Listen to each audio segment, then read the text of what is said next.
name is David Dubchuk. I'm the producer with Conjunction Media, and I'm live streaming the Iowa Files here, presented by the West Des Moines Historical Society. So, hello to those of you watching on Facebook and YouTube.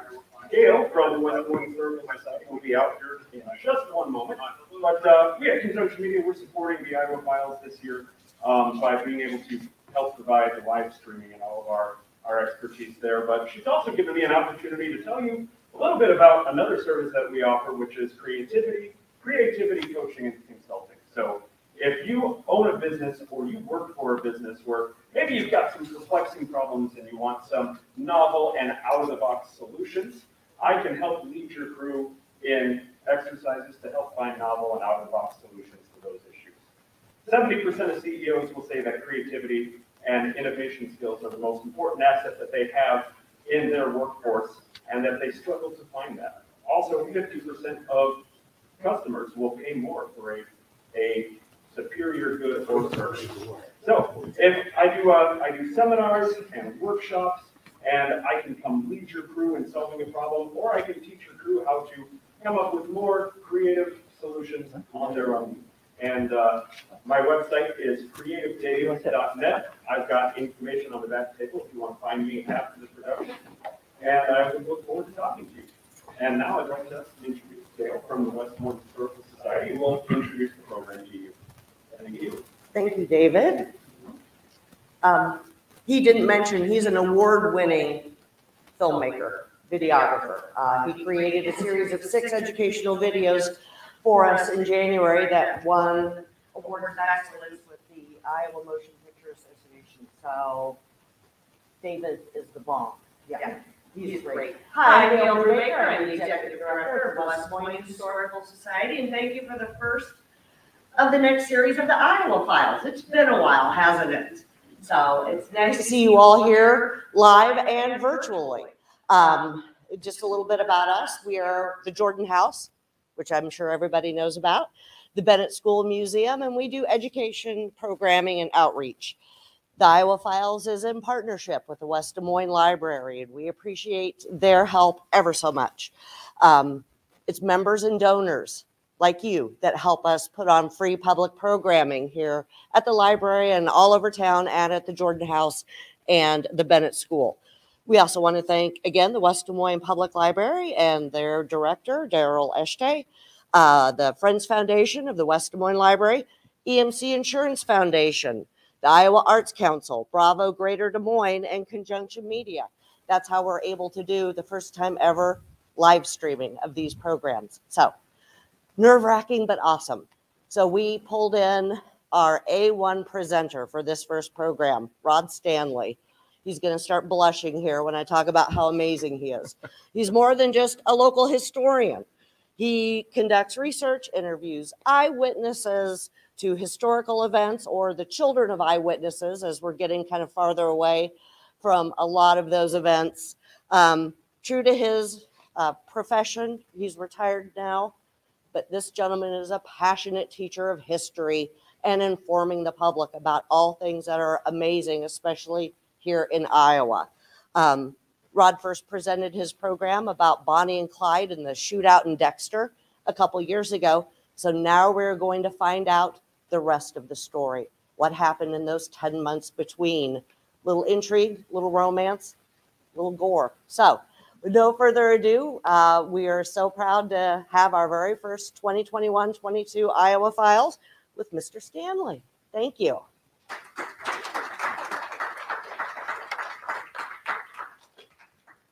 Yeah, I don't know if I can live up to all this, what you said, but anyway, I'm Rod Stanley. I am a retired school teacher. I taught for 35 years. My last 17, I was in Panorama. I still live in Panora. I grew up in Dexter, where the shootout took place, actually not in the town of Dexter, at the Dexfield Park. Since it has been 2 years, I was telling Gail, I don't know how much you guys know about Bonnie and Clyde. And I don't know how much you know about the Dexfield Park thing, and I don't know how many of you were here. And it's 2 years ago. You probably wouldn't remember what I said back then anyway. But anyway, the Dexfield Park shootout was 3 miles north at an old amusement park in Dexter.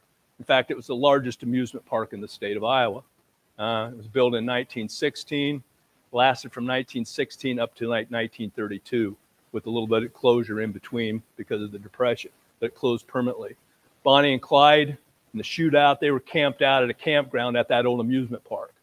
People back in those days liked to camp out as much as people like to camp out today. The only thing different was they didn't have the campers and things. They had sleeping bags and tents and so on, but there was a campground that was there, and Bonnie and Clyde somehow knew about that campground, and they had been involved in a shootout in Platte City, and they ended up at north of Dexter at this Dexfield Park. Spent 5 days there, got caught. I mean, there was a guy that came through, saw their camp, went to the local cop, posse went out on a Monday morning, shot the hell out of them. Posse had one person wounded that day, just one. Could have been a lot worse. But all the members of the gang, Bonnie, Clyde, W.D. Jones, Buck and Blanche, all of them except Blanche were wounded, were shot up that day by that posse. Buck and Blanche got caught. The other three escaped. They stole a car from a farmer by the name of Valley Feller. That's where I'm going to start today. And really, you know, I left out a whole lot of stuff, but that was in the last program. Okay? So this is basically where I'm going to start with the program today. I just have to tell you before I say anything else, I don't want anybody sitting out here thinking that I'm glorifying these outlaws. I always have to say this because I've had programs afterwards, people come up and say, Rod, why are you glorifying these people? Why are you glorifying 2 outlaws that killed 13 people? 9 lawmen they killed. I'm not. Their story is an historical story. It's part of Dexter's history. I tell you, you won't believe how many people come to Dexter, Iowa, to my museum, not mine, but the board's museum, and want to know about Bonnie and Clyde. If it wasn't for Bonnie and Clyde, nobody would come to Dexter, Iowa. I'll guarantee you that. Although we had a president live there. We had a president, Truman came there in 1948. In fact, it was just the anniversary of that this weekend where he gave his first Give 'em Hell Harry speech back in 1948. And it jump-started his campaign, and he won the re-election when he wasn't supposed to. But anyway, just let me say to everybody, I don't glorify them, but they do have a story. You can't hide history, although being a history teacher now, it's shame. Some of the stuff that's going on now kind of it bothers me, and I don't know where people politically stand. I really don't give a damn who, where, what, but I just don't. I mean, you can't hide history. You can't hide it. It's got to be out there, and people got to see it. And Bonnie and Clyde's history, it wasn't good. I mean, they were lawbreakers, they were troublemakers. But anyway, this story is going to take you from the time that they leave Dexfield Park. They leave Dexfield Park, get in that 1929 Plymouth, and drive down that lane, and they're on their way out. They escaped with their lives that day. Like I said, they were luckier than hell. They were lucky. They all got shot up badly that day. They were wounded. Buck and Blanche got caught. Buck and Blanche got taken into Dexter. Buck and Blanche got treated by the 2 doctors in Dexter, Dr. Osborne and Dr. Chapler, who had their clinic uptown. They started practicing in 1933. They retired in 1982. They delivered me in 1950. So I'm 71 years old, and Dr. Osborne delivered me back in 1950. But they'd worked on Buck and Blanche. Buck was taken to King's Daughter Hospital. I don't have a picture of that. I have a picture of that up here that maybe afterwards you can come up and see. You ain't going to be able to see it back there. But they had to take him up there because he had a bullet in his back. And they couldn't operate on him in Dexter, so they took him to Perry, to this hospital. And they operated on him, and they found that it had nicked one of his lungs and lodged in his rib cage. And they took the bullet out, and he died 5 days later. But he had a severe head wound from the Platte City shootout where, if anybody was here, he got shot in the forehead and it blew 4 inches of his skull off. And they were treating that wound out at Dexfield Park with peroxide. Okay, they were pouring peroxide directly on it. 2 inches lower, Buck would have been dead, but he wasn't. And he was interviewed, and he said, yeah, it hurts. Yeah, I can control the pain with aspirin. Yeah, I'm still smoking. I'm still eating a meal. Yeah, it's uncomfortable. Yeah, you got 4 inches of your skull gone, boy, man. But anyways, but they took him to this hospital, and 5 days later, he died up there. His family came up from Texas, picked up the body, took him back to Dallas, and buried him in Dallas. His wife, Blanche, was captured as well. She was brought into Dexter.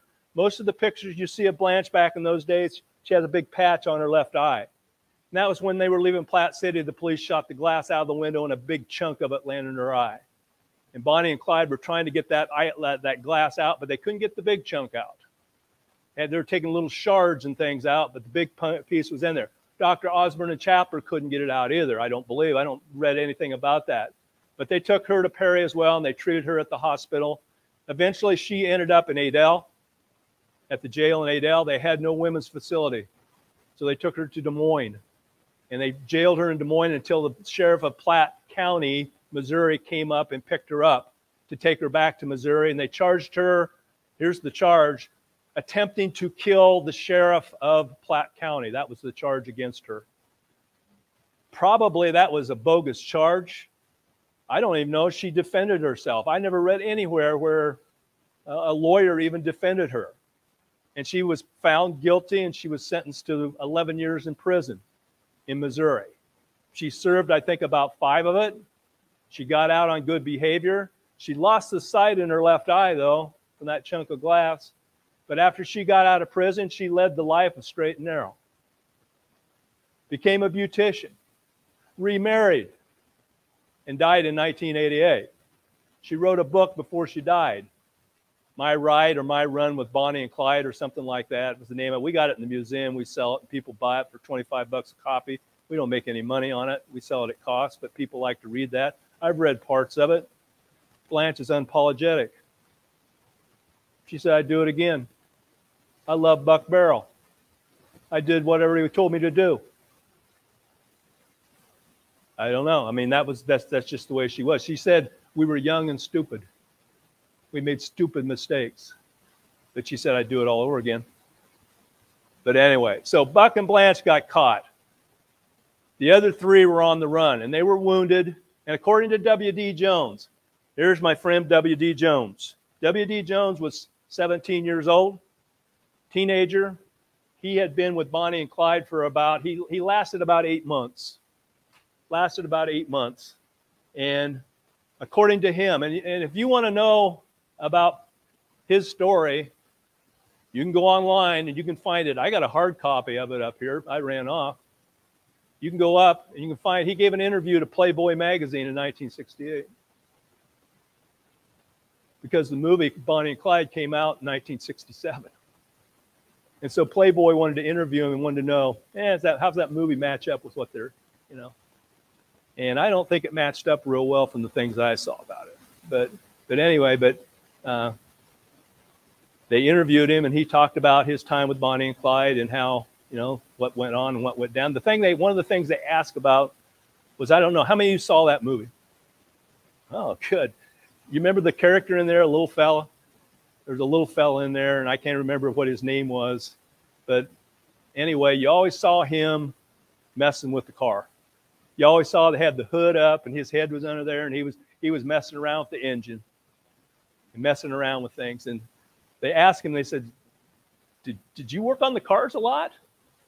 And W.D. Jones said, no. He said the only person that worked on the car was Clyde Barrow. And he said, our lives depended on whether that car was going to run or not. And he said, the only thing I ever did, I stole cars, and I would drive a car if there was a second one. But as far as ever, you know, tinkering with the engine, there wasn't any way that I would do that. But anyway, W.D. Jones was with the gang for like 8 months, and they were down in the state of Mississippi. And Clyde had told, well, actually, I better go back a little ways. Go back a little bit here. But W.D. Jones said that for the next 6 months, or I should say for the next 6 weeks after the shootout in July, they were like in 6 states. They were hanging out in Iowa a lot. And you're going to find out from the stuff that I'm going to give you today, or tell you about today, they hung out in Iowa a lot. You know why they hung out in Iowa? Iowa friendly, right? We just got the friendliest people here, right? Yeah. Nobody knew who they were. They spent 5 days in Dexter, going uptown Dexter and buying stuff. Not one merchant, including the town constable, John Love, knew. He bought clothes off of John Love. John Love worked in a clothing store. Clyde went in there and bought clothes. Bought the most expensive shirts there was, and John Love looked at him and didn't have a clue who he was. Probably if he would have went to the post office, Clyde's picture was there. But how many people go into the post office thinking that there's going to be an outlaw in your town? Really? Probably not too many people. But anyway, you know, he said that they were around the area for quite a while. In fact, they were worried about Bonnie and Clyde and W.D. Jones coming to the hospital and trying to break Buck out, which I don't think they even thought about that. When I started doing this program, I talked to a couple gentlemen. A couple gentlemen came to me when I worked at Dallas County Conservation. I worked at the museum at Forest Park. And I started doing this program from there. But anyway, I'm just going to read what he told me. Okay. And this was like a week, well, actually a day after the shootout. And I said, this gentleman called me the other day at Forest Park. His name was Marion Hanson. He said he had some information that he and others had known about that I might be interested in. He said on his 13th birthday on July 25th, 1933, he and another fellow by the name of Ralph Franham came across a car in a cornfield at what is now 330th and J in the Boughton. You guys know where Boughton is? It's east of Perry, between Perry and Woodward. Okay. That would have been the next day after the Dexfield Park shootout. He said he approached the car and he saw a man and woman sitting outside the car. He said when they saw him coming, the man jumped up and told him to get the hell out. He did. Marion was pretty sure that it was Bonnie and Clyde that day. That's about 7 miles from Perry. They were hanging out there. They were hanging out.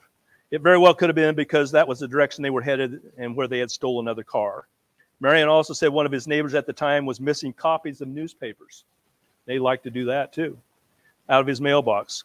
Could these two stolen that to see what shape Brother Buck was in? Boughton's just down the road from Perry. Maybe they were thinking about getting Buck out of King's Daughter Hospital.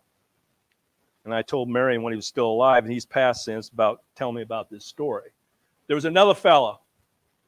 He didn't write it down, though. I was doing this at a assisted living, and this guy's name was Cliff James.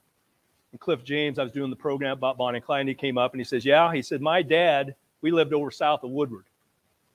He said, my dad one day went down, about this time frame, went down to get the cows, milk them. And he said, pretty soon here he come back, and some guy had a gun on him. Took him back up to the house and told him, don't come down and get the cows until we leave. He said it was Clyde Barrow. So they were in and around the area for quite a while. And they, according to W.D. Jones, they were in and out of a lot of states at that particular time. But W.D. Jones, like I was telling you, he spent like 8 months with the Barrows, and they were down in Mississippi. And Clyde told him they needed another car. They always wanted 2 cars. When they were at Dexfield Park, they stole a car from a fellow by the name of Ed Stoner in Perry. Clyde loved Fords. How many of you knew that? He loved Fords. And if he could steal a Ford, he would. He wrote a letter to Henry Ford saying how great his car was. If he ever was going to steal one, I hope it was one of his. 85 miles an hour fast with the V8. That's the reason why he liked it. It gave him an advantage. There wasn't a policeman back in those days that had a car to go over 50. So 85 and 50 or 80 and 50 or 60 and 50, you know who's going to win. Then if you did catch up with him, then you had to deal with his other equalizer. Of course, they left all their guns behind when they left Dexfield Park. They had to. They were going to kill. They did. Didn't have time to pick them up and carry them out. They left 4 Browning automatic rifles. You guys know, some of you have to know about Brownings. Those Brownings they're a military weapon. 20 shots and 20-shot clip in 2.5 seconds with a 30-06 shell. The posse found out real fast that morning when those great big tree branches were bouncing off their heads how powerful those Brownings were. Lucky for them that Clyde was shooting up instead of at them, because all he wanted to do that day was get away. But he had Brownings and they had the Colt 45 automatics. But if you had a car fast enough to catch Clyde, he's probably going to blow the front end of your car off with that Browning, because it would do that very easily because it was a military weapon. But anyway, so, you know, W.D. Jones, they sent him into town to get a car. He did, except he kept right on going. He didn't go back to the camp that they were at. Went home to Texas. And he got a job in Houston, Texas. That's where he was from. And he worked there for a while, and pretty soon one of his coworkers turned him in. They turned him in, snitched on him. So they tried him. They got him for attempted murder, or being with Clyde, an accessory to the murder when Clyde killed one of these police officers that he killed. And I think he got like 15 years for that. Then he got 2 years for harboring Clyde Barrow. So he had 17 years. So this would have been in 1933. He went to prison. He got out in 1943. Okay, he got out in 1943 on parole. Wanted to go into the service. It was during the war years. Okay, wanted to go in the service. Went to get his physical. Okay, chest X-ray. Okay, part of his left lung was gone. You know where he lost it? Dexfield Park. He got shot 3 times with a shotgun in the chest.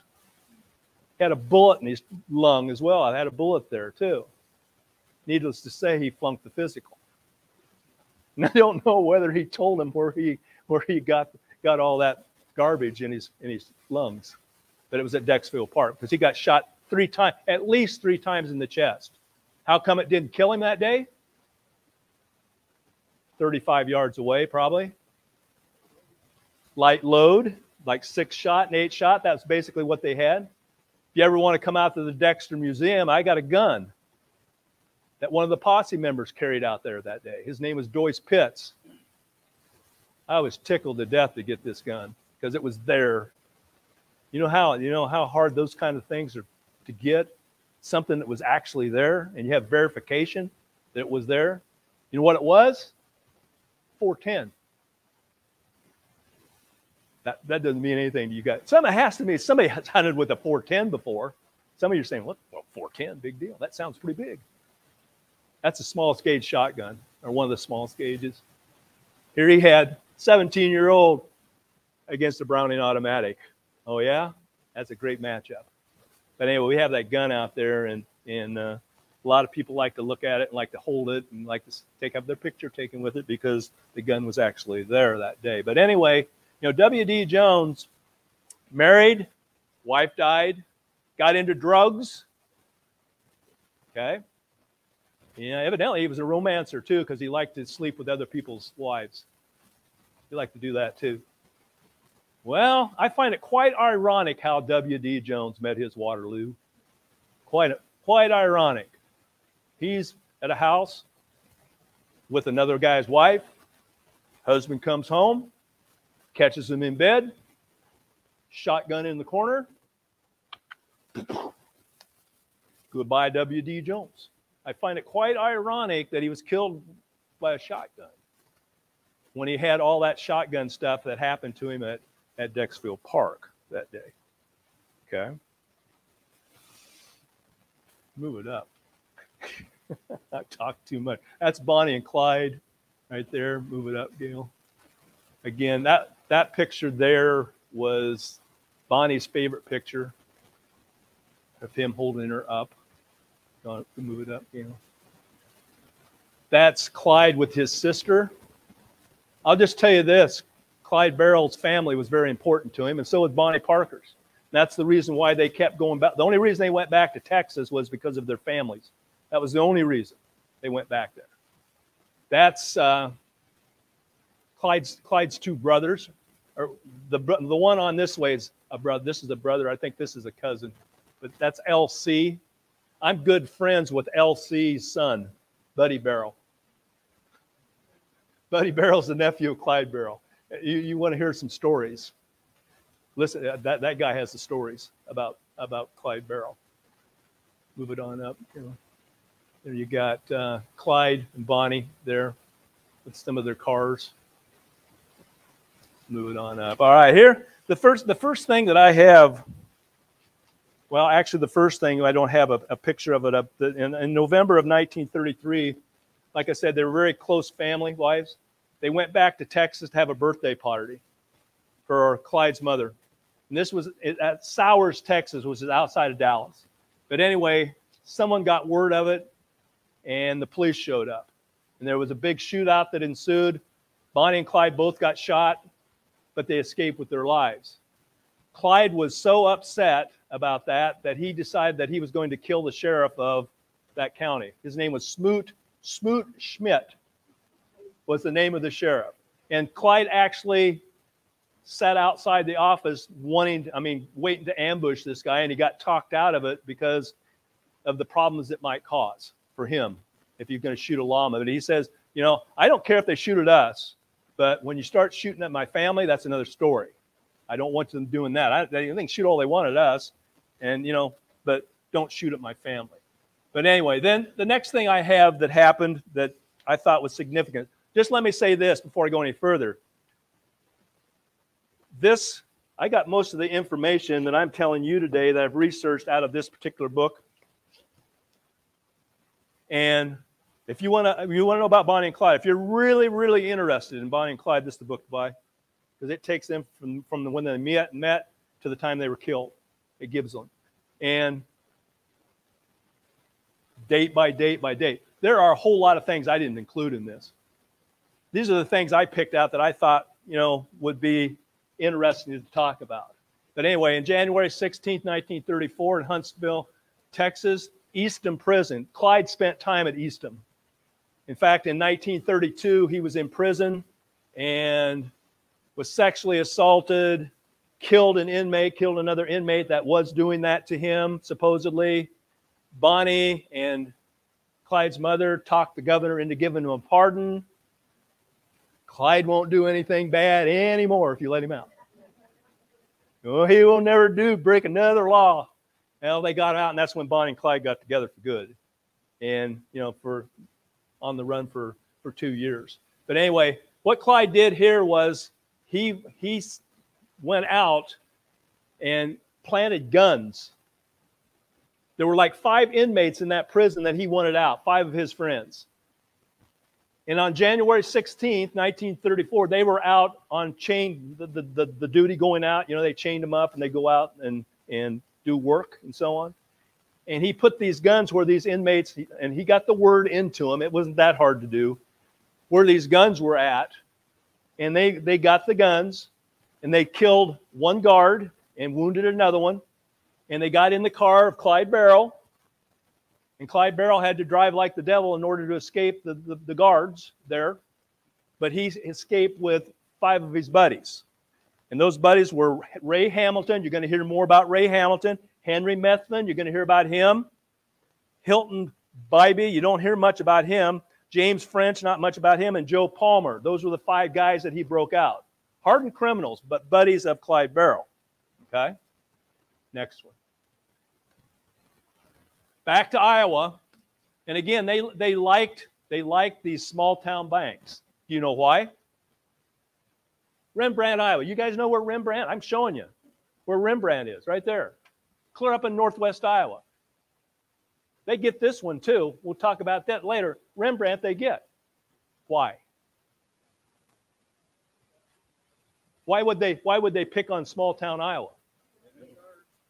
No police. It's easy, right? It's easy because it was like Dexter. They had a constable during the night, but during the day, who's in charge when the constable's home sleeping? In Dexter, we had a guy they called a day marshal. I remember his name was Art Clausen, and he had a badge, and he'd scare us kids walking around with his badge. We didn't get close to Art Clausen, but anyway. It was an easy mark. It was an easy mark. They could go into the bank 9 o'clock in the morning when it opened up. That's what they did. Knocked it off. First National Bank of Rembrandt, Iowa, they took $3,000. Now you're going to find out they took a lot of money. I often wonder what they did with all the money they took. Well, they dressed well. I know they bought a lot of good clothes, But I think the majority of the money that they stole went back. I think they took it back to Texas or sent it back to their families because it was during the Depression, you know. But anyway, the two people that were probably there were probably Clyde and Henry Methvin. You're going to hear a lot more about Henry Methvin next. That just shows you the way it was back then. That shows you the way it is now. The bank's not even there anymore. But Rembrandt's just a drop in the bucket. It's one of those places that maybe 300 people that are there. I put this one up, Poto, and I don't know if I'm pronouncing that right. Poto, Oklahoma, because 3 days later they were back in Oklahoma. Clyde, they'd be in Iowa, then they'd be back in Texas 2 days later. Then they'd be back in Iowa, or they'd be back in another northern state. I just put on there how far it was, and they did that in 3 days. And the roads weren't that great. They liked traveling back roads, but a lot of times I've kind of figured out the main two roads they traveled a lot, particularly to get to Northwest, that was Highway 71 and Highway 169. I know that when they came up from Platte City before the shootout at Dexfield Park, they came up 169 through Mount Air and up through that direction through Adel and so on. But anyway, they robbed a bank in Poto. They got $10,000 from this bank, $6,000 in cash and like $4,000 in Liberty bonds. Somebody was asking me yesterday about where would they cash the Liberty bonds? Good question. I don't know. Where do they do that? That's a good question. I never even thought about that. Whether they had somebody else do it for them. But anyway, but they travel great lengths in a short length of time. Okay, next one. That's sort of the way that's what the bank, that's what it looks like now. I think that's the bank building.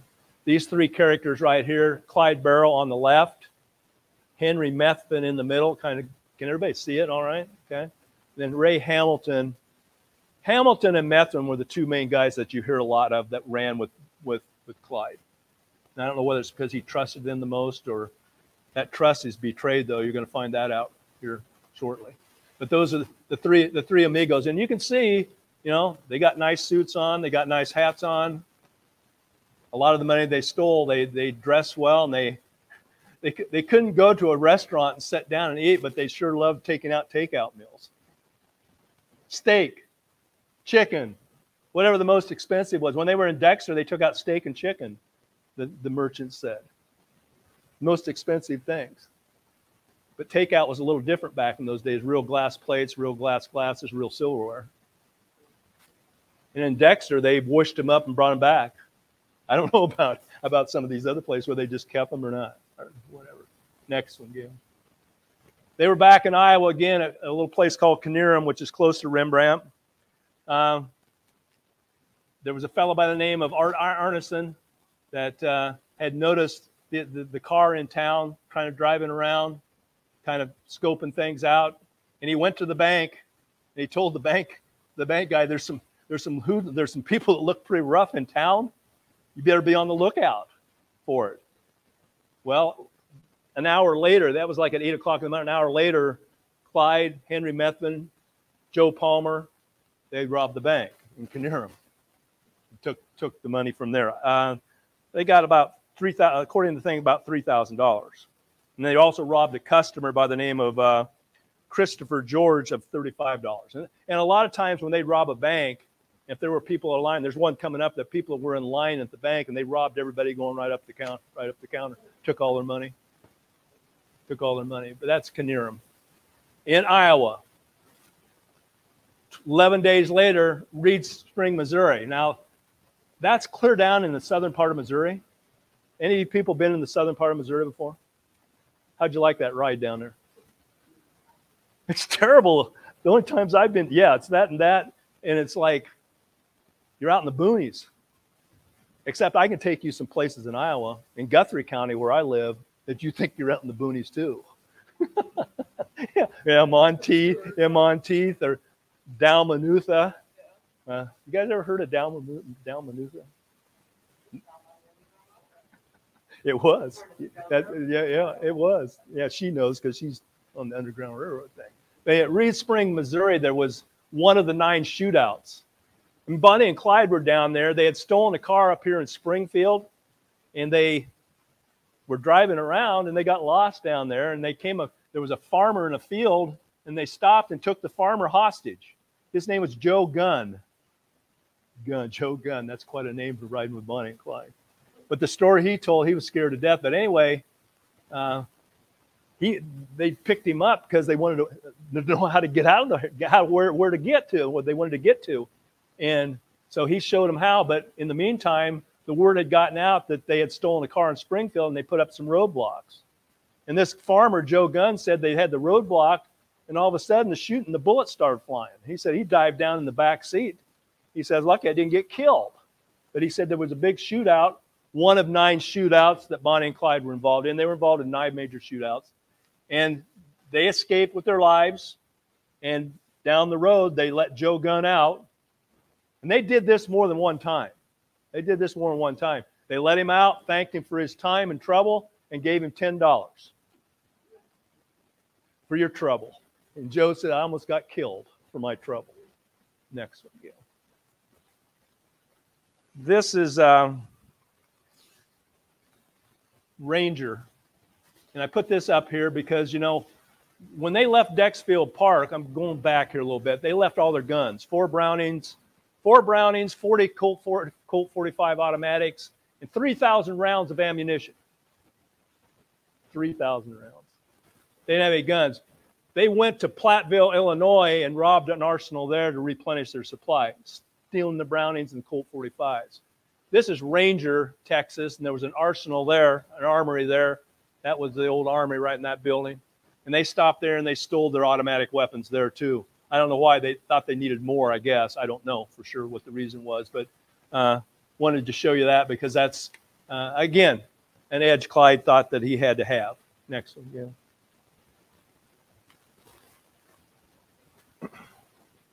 Easter Sunday, April 1st, 1934.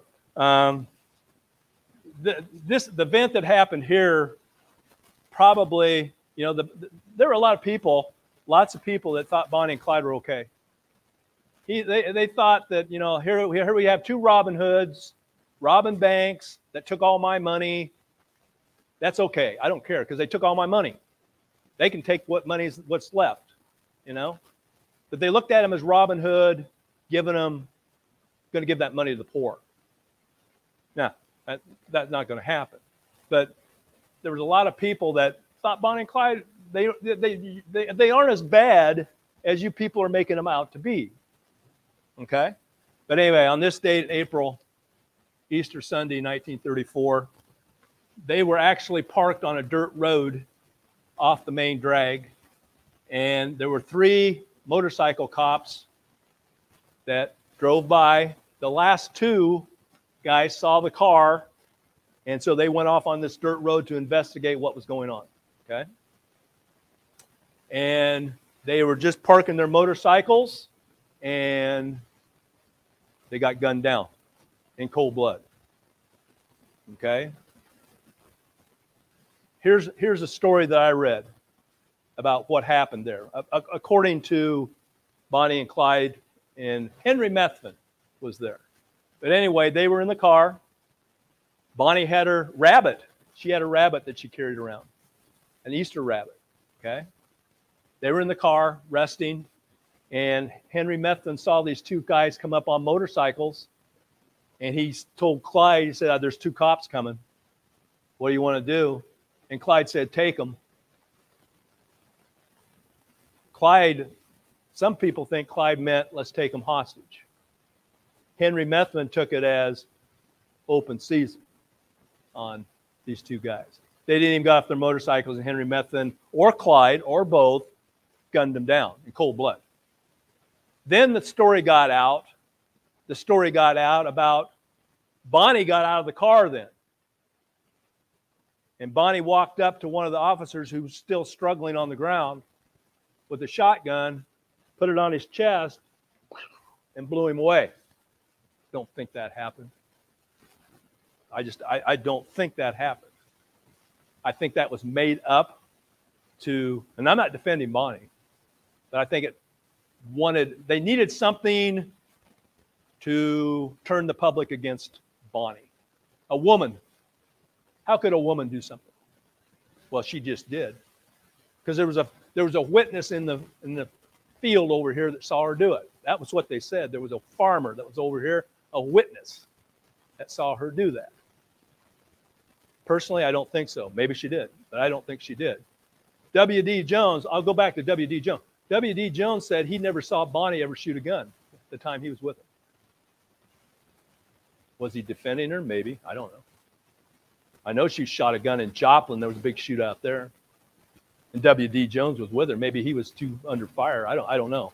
But he said that Blanche and Bonnie never shot a gun the whole time that he was with them. And that was 8 months.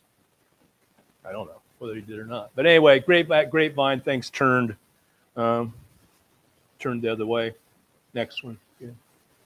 Those are the 2 police officers that got killed that day. Ed Wheeler's the top one, and H.D. Murphy. And they had just started this job. They were like on their first week job. Next one. April 6th, 5 days later in Commerce, Oklahoma. I got to ask this audience this. What else is Commerce known for? Any baseball fans in this room? No baseball fans. No baseball fans. No baseball fans, and probably the greatest Yankee slugger, not Babe Ruth, in my day, in the 50s and the 60s. There you go, Mickey Mantle. Mickey Mantle's from Commerce, Oklahoma. There you go. Good job, sir. But it has nothing to do with Bonnie and Clyde. I know. So I'm sorry. Sorry. Just trying to lighten things. What? What'd you say? Possibly because he worked in a, I forget what the industry was there. It was some kind of mining of something that was really, really harmful to the lungs and stuff.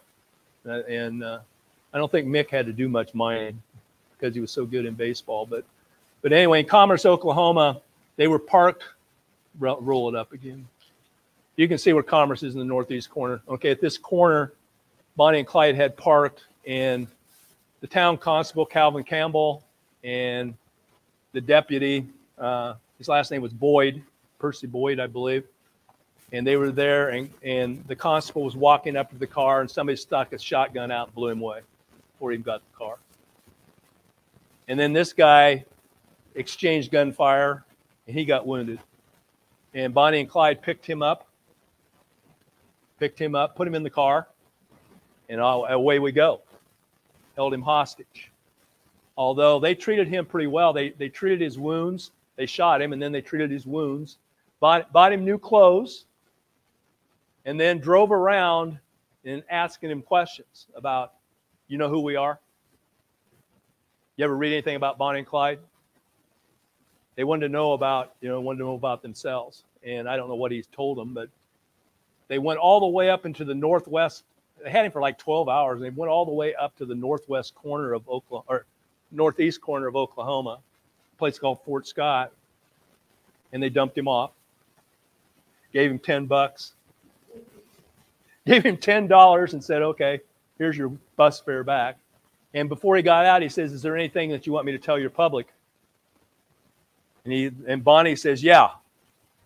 And I don't have the picture up there to show you, but one of the most famous pictures of Bonnie was her standing with her foot on a car bumper, smoking a cigar. And she told this guy, she says, you tell the public I don't smoke cigars. And that was the only thing she said to tell the public. But anyway, next one. And you can see where all this Commerce was here. Fort Scott was all the way. They took him all the way up there into that part. I should say it's Fort Scott, Kansas. It wasn't Oklahoma. It's Fort Scott, Kansas. But anyway, next one.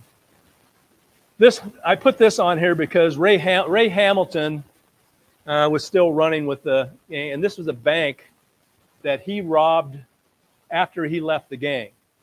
And I'll tell you more about that here in a second. But he robbed the bank, and he got caught here, and he got sent back to prison. And Ray Hamilton, give me the next one. That's what's there today. Next one. Oh, that right there. Yeah. Okay. Everybody see that? All right. That was Ray Hamilton's girlfriend, married girlfriend. Her name was Mary O'Dare. And Bonnie and Clyde just hated her, just despised her, because she was always conniving, making passes at Clyde, one thing, always wanting more money, wanting to drug Clyde so they could steal his money. And she was just overbearing. And finally, they asked Ray Hamilton and her, just get the H out of here. We're done with you. We don't want anything more to do with it. And they did. And then they stole a car. And then they went to that bank that I just showed you, tried to rob it, and they got caught, which tells you Ray Hamilton wasn't too smart. Clyde was kind of the brains of the operation, but that Mary O'Dare was, she was no good. She was still married and stuff, but it didn't make any difference. Those two are the Hamilton brothers. That's Ray Hamilton, the one that always run with Clyde. Floyd Hamilton was with Clyde some, but not much. Ray Hamilton had an appointment with old Sparky. Some of you are shaking your head. Yeah, the other ones are saying, what the hell's old Sparky? Old Sparky was the electric chair, because he got charged with the murder of one of these when they was with the Barrow gang, and he met his Waterloo through electrocution. But those are the two brothers in jail. They met each other after Ray got caught. Floyd was already there. Next one, Gail. There we go. Roll it up a little bit more. There you go. Good. April 16th, 1934, back in Iowa. This one I know quite a bit about. In Stewart, I have taken lots and lots of people over to this site, and it's changed a little bit. They have a sign, a better sign than that, and then they have a plaque on the side of it that you can, if there's no one there to talk to you, and there won't be unless you call me, go over there and take you over there. It's interesting because I started doing that, and the Stewart, like the people that were in charge of the commerce and Chamber of Commerce and all that, saw me over there and saying, what are you doing? And doing this and this and this about Bonnie and Clyde. And they kind of got into this Bonnie and Clyde thing. And they're actually trying to purchase a car now. I don't know what they're going to get. It's going to be in the 30s type of car. They're going to put it over here on the side of it, and where people can pose. They're going to have like things of Bonnie and Clyde where you can stand next. Yeah, where you can stand on it and look at it. And it's a cool idea. It's a great idea. I wish I would have thought of it, but it's a great idea. But anyway, Bonnie and Clyde were back in Stewart, Iowa, in April 16th, 1934. It's interesting because they stopped for gasoline down on Highway 6, which was the main drag across Iowa, at the Miller's Standard Station. And the guy that was running the station, Mr. Miller, was kind of, these guys wouldn't roll their windows down. They put the money through, didn't want to be seen and this and that and so on. And it was kind of, it's kind of interesting that he was kind of like, I wonder who these guys are. And he looked at the license plate of the car. And that car that they had was a brand new car, a 1934 Pontiac. On the plaque, it says it's an Oldsmobile. And I would argue with anybody in Stewart that put that plaque up that it wasn't an Oldsmobile, it was a Pontiac. Because I got a picture of Clyde with the Pontiac in my book at that same time. But anyway, had a license plates on it. And, back in the day when I was growing up, and probably some of you here too, the county number, every county had a number. Adair County was 1, Polk County was 77, Dallas County was 25, Guthrie County's 39. But anyway, so he was eyeballing this and seeing these people that were in there. And on the license plate, it was, get this, it was Iowa plate, which Clyde had a whole stack of plates about this high. I got a picture, if you want to come up and look afterwards in my book, that in the death car, a whole stack of them. Depending on let's see, we're going to be in Iowa. Okay, let's take those plates off. Let's put the Iowa plate on. But anyway, this Iowa plate was number 13, was the county number. That's Calhoun County. And then the next 4 numbers, get this, number 1, number 2, number 3, number 4. It was 1, 2, 3, 4. How easy is that to remember? Okay? But this guy saw it, and then a lot of people in Stuart saw driving up and down the streets, kind of driving around, so on. I think probably Clyde was there a year previous, or like in 1933 when they were at Dexfield Park. I think he was there, and I think he cased that bank out then. I'm surprised he didn't case out the Dexter bank, but maybe he did, and maybe they were going to come back later for the Dexter one. They had a chance. But anyway, so they decided that they were going to take this bank, and they parked their car. Roll it up a little bit, Gail. Okay, whoa. Well, you see where this yellow white van is? That's where Bonnie and Clyde and Henry Methvin was with them, parked the car. Henry Methvin and Clyde got out of the car, left Bonnie there, walked up, then walked down the street east, walked all the way down, walked back. Okay? There were a lot of people that saw that 1, 2, 3, 4 car, walked back, went into this store right here. It was a drugstore, or I guess a restaurant or a drugstore. And they went in there and they bought 2 Cokes. And the guy said that they smelled of alcohol, which they could have very well been, but they drove 2 Cokes. They walked across the street to the bank right here. This was right after it opened. And away they went. Their MO when they robbed a bank was this, and I've read this in several different accounts. They'd go in, Clyde usually would go to the counter, $20 bill. Tell the teller I want change for 20. Pull this little thing out, get the change out, put it up, gun pointed at your head. We're going to take all your money, sir, right now. And that's the way it went down in Stuart. It went down in Stuart that day. Henry Methvin and Clyde were in the bank. There were 3 people in there. That's what the bank looks like today. That's the vault. The vault is still there. And you can, they let people in. I've taken people over, and there's a hairstyling place now there. And when I go over there, sometimes it's open, sometimes it's not. When it is open, I just go in and say, can we go look at the vault? And they say, go ahead. Go ahead. I got to tell you this. There's one guy that I took over there, and he was from England. He planned his vacation about coming to Dexter, Iowa, from England, crossed it on a boat. He's a stand-up comic. That's what he did for a living, was a stand-up comic. Came to Dexter. I took him over there. The shop was open, and he said, how cool would it be for me to get my hair cut? And I tell all my buddies I got my hair cut where Clyde Barrow robbed the bank. And so the lady cut his hair, and he was just thrilled that they got his hair cut. And that's the way a lot of these people are when they see this stuff. It's like, God, we're thrilled to see this. And I mean, I don't quite understand it, but anyway, roll it up. Yeah. This fellow right here was the clerk. His name was Harold Cronkite, and Harold Cronkite and Lucille Liddon and the vice president was in there, and they put them all in the vault, and they told them not to come out. They didn't shut the door and lock it. There was actually 2 vaults. Clyde took all the money, had a red and white bag, Sprite bag, they said that day. Clyde took all the silver, took the cash, put them in, wanted to get into the other vault, and Harold Cronkite said it's time lock, can't open it. Clyde took his word at it, and they left. This guy, he was the funeral director of Stuart at that time. His name was Glenn Buffkin, and Glenn actually opened the door for Clyde and Henry Methvin to run out down the street. So Glenn, people kidded him about that. Hey, you let him get away. You opened the door up for him in this case. But anyway, Bonnie came up in the car, and they jumped in, and Clyde got to the wheel. They took off south out of Stuart onto Highway 6. Now, there's a fellow by the name of Sam Carlin, and it's interesting because, roll it back. This building right here, Sam Carlin had a photography shop, and that's where he worked. And Bonnie was actually parked right there.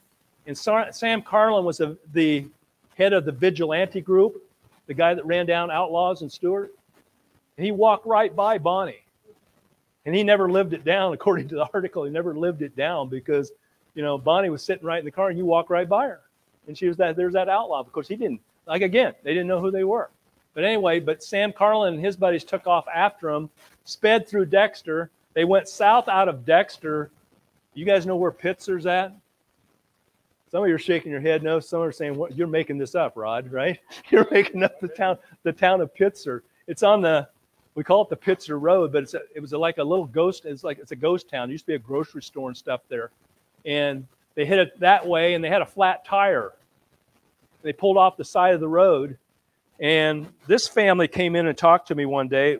The Imboden family, Imboden, Imboden. His name was, in the grandfather's name, his name was Ed Imboden, and it stopped by their house. He said he saw this car come up and pull off the road, and they had a flat tire. And he said, I was going to go down and help them.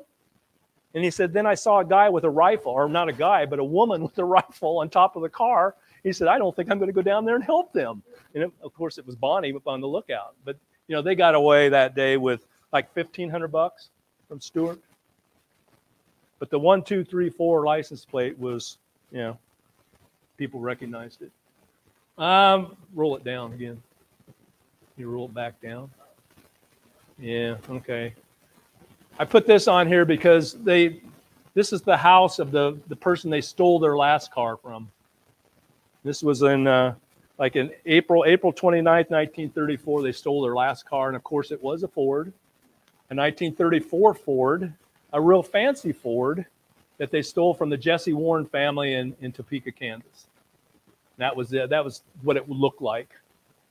And it was the V8 Ford, and it was pretty fancy. It's interesting because they had just bought that car, and it had like 1,200 miles. This was the death car, too. This was the car they were killed in. And the speedometer, when they stole it 1,200 miles, the speedometer, when they got killed in May 24th, 7,800 miles. A lot of miles. And Clyde was always on the road, and Clyde he knew one speed. Fast. Because it was harder to get shot. You roll it out. May 3rd, back in Iowa. Robbed the bank in Everly, Iowa. Everly's up, roll it up. That's what it looked like back in the day up there. That's what it looked like now. Those were the three people. Go ahead. There, it kind of gives you an idea from Topeka, Kansas to Everly, Iowa. And again, probably when they were up in northwest Iowa, probably cased this place out as well. Okay. Keep going. There you go. All right. May 23rd, 1934, ambush at Gibbsland. And Bonnie and Clyde were killed that day. There's three of the people that were in the posse. What actually happened, they were staying at Henry Methvin's dad's house. His name was Ivy Methvin. And Ivy Methvin actually called the Texas authorities and said, if you pardon my son.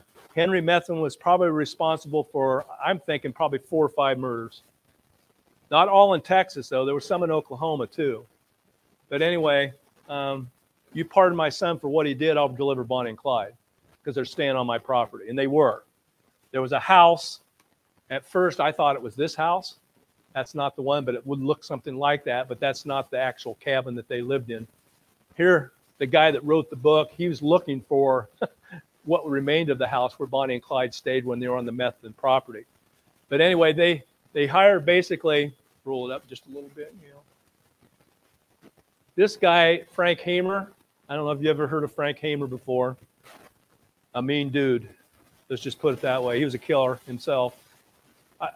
From the things I've read about Frank Hamer, I mean, he never killed anybody that wasn't, guilty. I mean, but it's like it seemed like he liked to do it. He liked to kill people.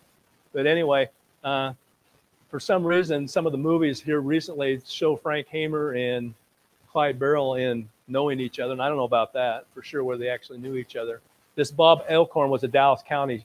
He was a Dallas County deputy under Smoot Schmidt. And a couple of these were locals, rolled up just a hair. This Ted Hinton is a well-known guy.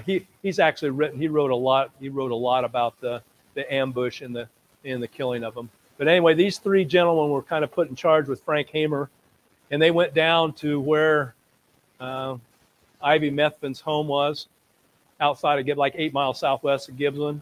And there was only one road in to it. There's only one road into it. And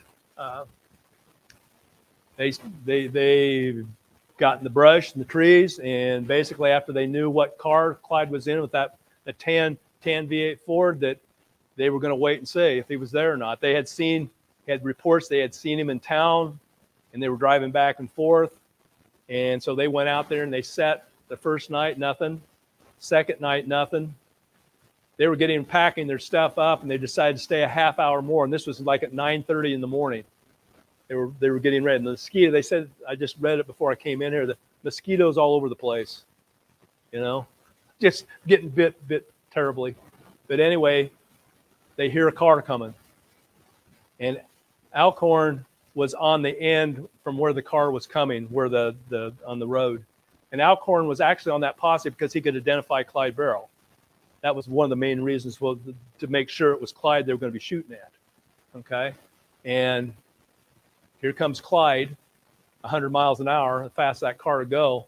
They had actually, in order to get Clyde to slow down, Ivy Methvin's truck, and you see this in the movie. The one part of the movie that is accurate is they did have a truck that they parked on the side of the road, jacked it up, took the wheel off, and made it look, and it was Ivy Methvin's, and Clyde would know that, because knowing Ivy, so that Clyde would slow down, because it was going to be hard to shoot him going 80 miles an hour.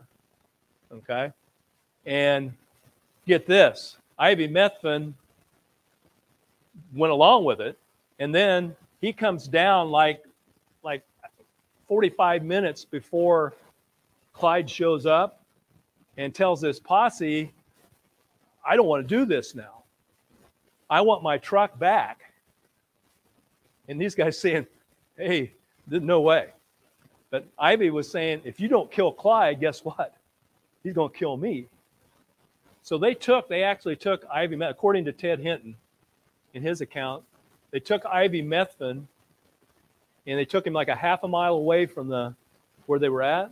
Somebody took him up there real quickly, handcuffed him to a tree. So he couldn't come down and warn Clyde that an ambush. But anyway, so there they were, and here they hear Clyde coming.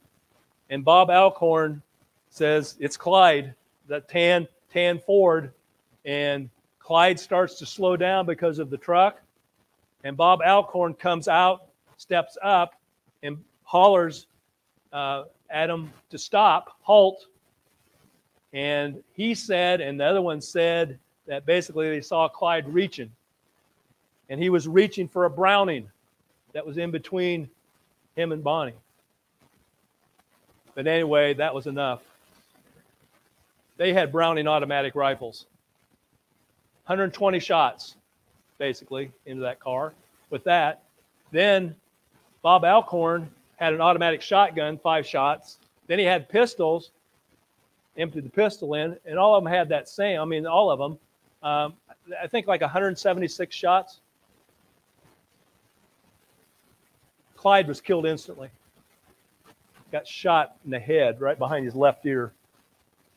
Bonnie didn't go down as easily, though. Bonnie went down screaming, according to Frank Hamer, Hinton. But when the car was still moving, Alcorn said he jumped out and he was shooting the car as it was still going down the road. He said, are they going to get away again? And pretty soon the car started to slow down and swerve and went off into the ditch. He wasn't going anywhere. But they thought, God, didn't we hit him? Is that lucky? But anyway, so they pretty much wiped him out. Roll it up now. There's Clyde. Like I said, he got killed instantly with a headshot. Roll it up a little bit more. There's Bonnie. Ted Hinton actually went down and picked up Bonnie out of her seat. There's another story out there that Frank Hamer went down there. I don't think he did this. It's a good story, though. Went down there, and Bonnie was still gasping and pulled his pistol out and finished her off. That makes a good story. And nobody would have said anything about it. Ted Hinton commented about Bonnie was hit so many times it just She was 4'9", 95 pounds. You know what a 30-06 shell?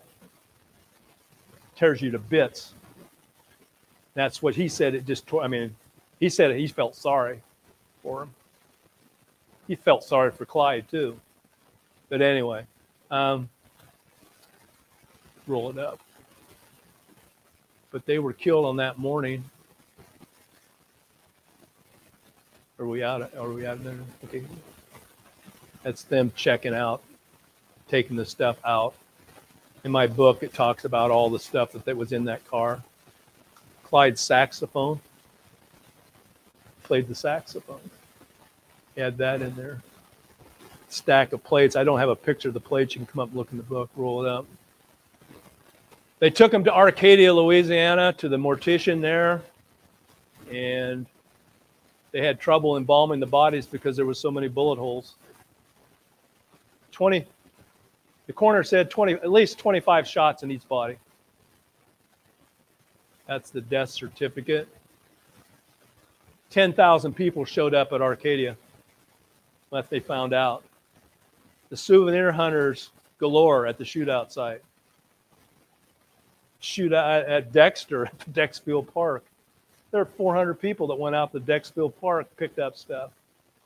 That's the reason why I can't find anything. That's the reason why I can't find any 30-06 shell casings, because somebody from Dexter has them. They took them back to Dallas, Texas. Separate funerals. They thought they'd bury them together. There's still a big controversy. I don't have time to tell you about that. There's still a big controversy about that. They're still trying to get Bonnie and Clyde buried in the same cemetery, in the same 50,000 people showed up. Heroes, villains, folk heroes, criminals. But anyway, that's at one of the funerals, or one of the visitations, I should say. That's the death certificate for Clyde, I believe. That kind of tells you, I don't know, I hope that kind of tells you a little bit about what happened after they left Dexfield Park and some of the things that went on with them. And it's an interesting story to me, but it was the end of an era when they got killed, that's for sure. You guys have any questions you want to ask me about? Yes, ma'am. For people online, can you tell us what the name of your book is? Okay. Please. It says it's on the trail of Bonnie and Clyde, then and now. We have them in the Dexter Museum. They're hard to get. We have a heck of a time getting them. And they've gone, and it's an expensive book. We charge $125 in the museum. And that's our cost. We don't make 1 cent on them. Not 1 cent. And I've sold 3 or 4 this summer. There are people out there that take my word for it, and it's a good book. There's a whole lot of books out there, though, about Bonnie and Clyde. But some of them, I don't know. I don't believe, or from the stuff that I've read. Yep. What's t-shirt worth? A t-shirt? Oh. This t-shirt actually came from Texas, from the prison. Yep. One of my friends, board friends, Doris Feller, she and her husband went down and visited, and they thought of me when they saw Bonnie and Clyde, and so they bought me a shirt. We do have shirts at the Dexter Museum for $20, and they're a damn good shirt. Yes, it has about the Dexfield Park. It's got four pictures from the shootout. I mean, they took that day. The other thing that we just got last year, we got a camera that there was a fellow by the name of Oscar Wiseman was his name, and he was a Polk County deputy. And his granddaughter had this camera, and she called me up, she called me up too, and wanted to know if I wanted this camera because they had this. She said my uncle or my grandpa was in the posse out there, and this is a camera that he took pictures with. And the very famous picture is the picture that shows Blanche standing in the background, and Buck, they have him laid down in front of the car, and there's a whole bunch of people there. And she said that he said he took that picture. And I said, really? And he didn't get credit for it, though. The guy from the Des Moines Register by the name of Herb Schwartz got credit for it, and he won a Pulitzer Prize. But he went to his grave telling his family, because he had a picture, he had the picture in a case saying, I took that picture that day. I took that picture. And I don't know whether the Register took it from him. This was a glass negative picture. Unfortunately, there were no other pictures that he took that day. So I don't know what happened to that. So, yes, sir. I think I've even seen a documentary on it or something, maybe on Iowa Public Broadcasting. But what happened to the guns? Because the guns became kind of a thing like, okay, that's like a treasure in itself for a collector or whoever, and that many, all of a sudden, poof, they're all gone. Let me tell you what I think. When I worked for...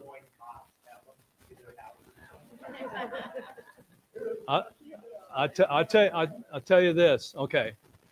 I asked that when I was working at Forest Park in Perry. I wanted to know what happened to him. And there was a fellow I ran into. I was doing a program, not about Bonnie and Clyde, but he was friends with the Dallas County Sheriff back in the 40s and the 50s. The Dallas County Sheriff was a guy by the name of Evan Berger. And Evan Berger was in the posse that day. He was actually on the bridge, guarding the bridge over the South Raccoon River in case they got a car and they tried to go across it. But anyway, he said, I used to go play cards with Evan Berger, the sheriff, in the Dallas County Jail. Okay? And he said, one day we're playing cards, and Evan said, do you want to see the guns we took that day from Bonnie and Clyde? And this guy, his first name was Dick, and I can't remember his last name, says, well, yeah, let's look at it. And he brought out a whole big thing of guns. Okay? So, fast forward. So, I called Dallas County Sheriff. You have the guns? What are you talking about? I call the Des Moines Police Department. Got the guns at Bonnie and Clyde that you guys picked up that day? Bonnie and Clyde? Who are they? No, I'm serious. And I don't know if they're on a shelf somewhere, or like you were talking about, here you go. That gun was taken from, the Browning automatic rifles that were in the car out there went back to the arsenal. Now, how much time? Do you guys want to hear this, or are you done with me? If you want done, but anyway, we are short. Okay. I just want to tell Clyde, when they escaped from the law, how much are we short in time? Oh, I'm way over then. Okay. But anyway, at that shootout that day, there was a fellow by the name of Cole Spillers, and his house was on the other side of the river, and Clyde Barrow came up alongside the river, and Cole Spillers saw him come up alongside the river. He went up to the bridge, and he exchanged gunfire with these two guys on the bridge, Evan Berger and Everett Place. Came back, but he saw this guy toss a rifle into the weeds. Cole Spillers went down, and it was a Browning automatic rifle. So you got a 19-year-old kid, got a Browning automatic rifle. Cole Spillers is walking back, goes to the road, walking back to his house. Cole Spillers is a bullshitter, likes to stop and talk to people. He was that way when I knew him in Dexter. And he stops and talks to somebody and says, look at this gun. And that guy says, that's a fantastic rifle, son, but guess what? You don't get to keep it. If Cole Spillers would have kept his mouth shut and walked back to his house with that Browning, illegal as hell to have it, but you know how much that gun would be worth? $500,000. I used to take, I knew a guy at the DCI. I started doing this program. I knew that he had a Browning that they confiscated. They got donated from Fort Dodge. Called him up, says, hey, I'm doing a program about Clyde Barrow and he liked Brownings. Can I borrow that right? Can I borrow it?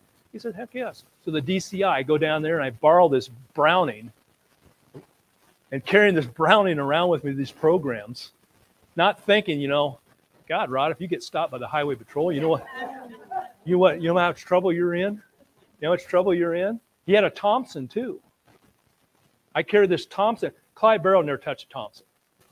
Browning, yeah. Thompson, no.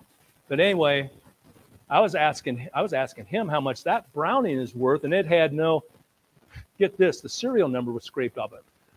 The Barrows were in Fort Dodge in 1933, right around this time before the Dexfield Park thing.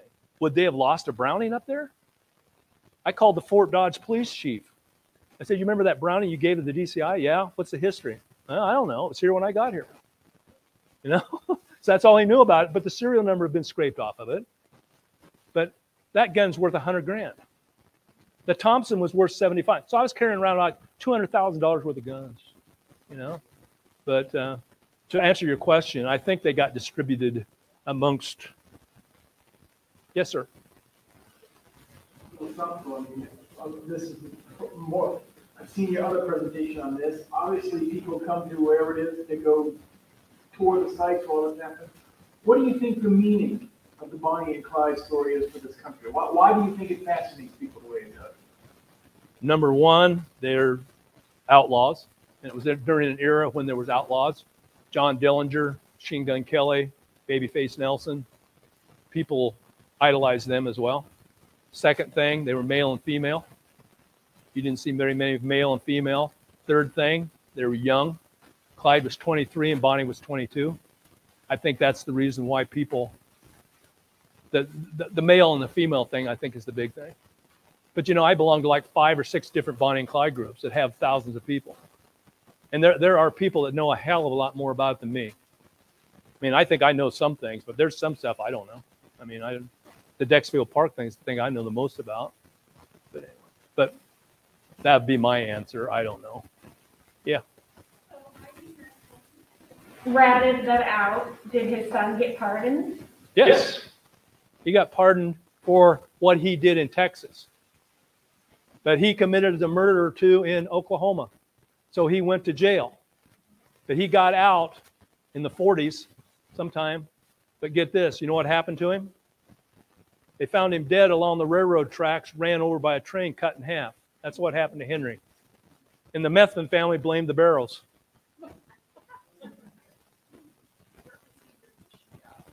Henry Methvin?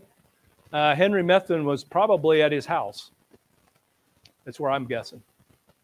But you know, I just read an article about Ray Hamilton, that one guy was talking about, Ray Hamilton. He was going to rat them out too. He had been getting information from wherever and while he was in prison, and they were actually going to take him to Louisiana to show him where Clyde Barrow was at. Clyde Barrow and Ray Hamilton had a big falling out. I mean, they became bitter. Clyde said, if I ever get into prison again, I'm going to kill you. But Clyde was never going to go to prison. They already made that pact. Bonnie and him both said, we're going down together. Bonnie wrote a poem on May 5th about, we're going down together. We're not going back. We're not going back. We're not going to prison. We'll get killed before we go to prison. Clyde said, I'll never go back. Now I'm way over.